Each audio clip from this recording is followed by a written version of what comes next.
नमस्कार। प्रस्तुत है आज का चिंतन। भामाशाह मेवाड़ के महाराणा प्रताप के दीवान थे। वे जितने दानवीर थे उतने ही कुशल योद्धा।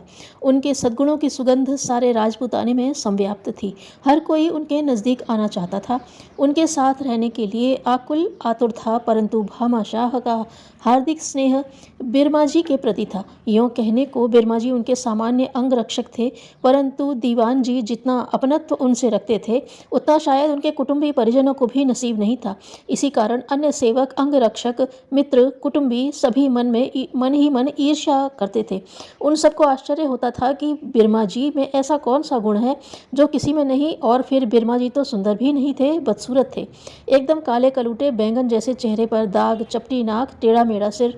आखिर क्यों अन्नदाता ने इन्हें अपने मुंह लगा रखा है? सभी परेशान थे। आखिर एक दिन उनसे न रहा गया तो सब सलाह मशविरा कर दीवान जी के पास पहुँचे। इनमें से कुछ वृद्ध भी थे तो कुछ प्रौढ़ और नए भी थे। एक वृद्ध सेवक ने साहस कर कहा, अन्नदाता, आज्ञा हो तो हम सब आपसे कुछ निवेदन करना चाहते हैं। भामाशाह बोले, हाँ हाँ, निडर होकर कहो। बात यह है कि बिरमा जी में ऐसी क्या विशेष योग्यता है जिसके कारण अन्नदाता ने उसे अपने निकट रहने का सुअवसर दे रखा है। इसका कारण हमारी समझ में नहीं आया, इसलिए हम आपकी सेवा में आए हैं। कृपा कर हमारी जिज्ञासा शांत करें। यह सुनकर भामाशाह पहले तो मुस्कुराए, फिर बोले, वह प्रामाणिक है। लेकिन यह प्रामाणिक होता क्या है? प्रामाणिकता कैसे पाई जाती है? यह बात पास खड़े लोगों में से किसी की समझ में नहीं आई।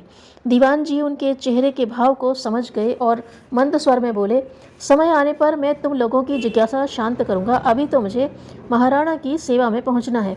सभी अपने अपने काम में लग गए। बिरमा जी अपना काम करते रहे। अपने स्वामी की सेवा में वे इतने मगन रहते कि न उन्हें भूख लगती, न प्यास, न उन्हें आराम की आवश्यकता महसूस होती, न काम करते करते उकताहट होती। हर समय उन्हें बस अपने स्वामी के संकेत की प्रतीक्षा रहती ताकि उनकी सेवा कर अपने सेवक धर्म का निर्वाह कर सकें। भामाशाह का संकेत पाकर वह दौड़े दौड़े आते और पलक झपकते ही काम पूर्ण कर लौट जाते। इसी तरह समय गुजर रहा था।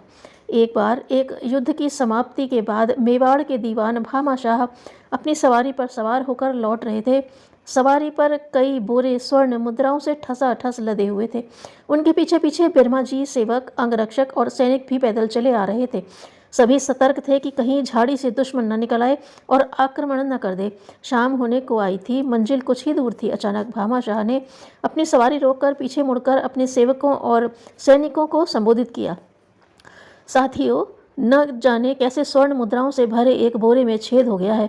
न जाने कितनी देर से इसी बोरे में से स्वर्ण मुद्राएं पीछे गिरती आ रही हैं। लगभग 3/4 स्वर्ण मुद्राएं गिर चुकी हैं। तुम लोग चाहो तो वे स्वर्ण मुद्राएं एकत्र कर सकते हो। जिसे जितनी मुद्राएं मिलेंगी वही उसका मालिक होगा। मुद्राएं किसी से भी वापस नहीं ली जाएगी। यह कहकर भामाशाह ने अपनी सवारी को हाँक दिया। सभी सैनिक और सेवक स्वर्ण मुद्राएं एकत्र करने में लग गए। न जाने कब से स्वर्ण मुद्राएं गिर रही थी। यही सोचते सोचते सभी मुद्राएं ढूंढते ढूंढते पीछे की ओर बढ़ते रहे।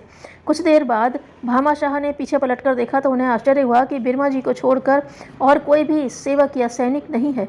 दूर दूर तक उन्हें कोई नजर नहीं आया। हाँ, बिरमा जी अवश्य पसीने से लथपथ, हाथ में नंगी तलवार लिए दौड़ते हाँफते चले आ रहे हैं। यह देखकर भामाशाह मुस्कुराए। भामाशाह ने बिरमा जी से पूछा, सभी तो मुद्राएं एकत्र करने चले गए, तुम क्यों पीछे आ रहे हो? क्या तुम्हें मुद्राएं नहीं चाहिए? बिरमा जी हाथ जोड़ते हुए कहने लगे, अन्नदाता, मैं तो एक मामूली सेवक हूँ और मेरा काम हर पल आपके साथ रहना है। यह खतरनाक इलाका है, दुश्मन का भरोसा नहीं। क्या पता कब घात लगाए बैठा दुश्मन आक्रमण कर दे, या क्या पता आपको कब प्यास लग जाए। तब ऐसे में कौन आपके लिए जल लेकर आएगा? और आपके होते हुए मुझे स्वर्ण मुद्राओं की क्या आवश्यकता? मेरे लिए तो आपका आशीर्वाद ही बहुत है। अगले दिन ही सभी भामाशाह के महल में एकत्र हुए। सभी प्रसन्न थे। सबको ही पर्याप्त स्वर्ण मुद्राएं मिली थीं। तभी भामाशाह आए और बोले, एक बार तुम लोगों ने मुझसे पूछा था बिरमा जी में ऐसा क्या है जिसके कारण मैं बिरमा जी को अपने निकट रखता हूँ। इसका उत्तर तुम्हें मिल गया होगा। भामाशाह की बात सुनकर सभी चकित रह गए। उनकी समझ में कुछ नहीं आया। तभी भामाशाह ने पुनः कहा, कल जब हम सब युद्ध से लौट रहे थे तब मैंने जानबूझकर एक बोरे में छेद कर दिया था। फिर मैंने तुम सबको परीक्षा लेने के लिए कहा था कि जो जितनी मुद्राएं एकत्र कर सकता है कर लो। तुम सब के सब मुद्राएं एकत्र करते रह गए। तुम सब मेरे सेवक, अंगरक्षक और सैनिक हो। मुद्राओं के लोभ में तुम अपना कर्तव्य भूल गए। तुम यह भी भूल गए कि दुश्मन कभी भी कहीं से भी आक्रमण कर सकता है। लेकिन बिरमा जी अपना कर्तव्य नहीं भूले, मेरे पीछे पीछे दौड़ते रहे। अब आया आप लोगों की समझ में कि प्रामाणिकता क्या है। प्रामाणिकता है लोभ और भय के सामने सर्वथा अविचलित रहकर अपने कर्तव्य पर दृढ़ रहना। बिरमा जी कर्तव्यनिष्ठ हैं, इसलिए प्रामाणिक हैं। अब तो आप लोग समझ गए होंगे कि मैं बिरमा जी को अपने निकट क्यों रखता हूँ।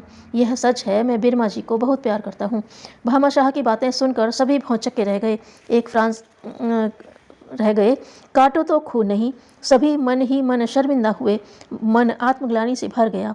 तब एक वृद्ध सेवक ने हाथ जोड़कर कहा, अन्नदाता, हम सब न सिर्फ आपके अपराधी हैं बल्कि बिरमा जी के भी अपराधी हैं। हम उनसे ईर्ष्या करते थे, लेकिन आज हमारी आंखें खुल गईं। अब हम लोग भी स्वयं को प्रामाणिक बनाने की प्राण प्राण से चेष्टा करेंगे। वृद्ध के इस कथन के साथ ही समूचे वातावरण में प्रामाणिकता की सुवास बिखरने लगी। विचारशीलता का अवलंबन लेकर जीने में ही मनुष्य जन्म की सार्थकता है। धन्यवाद।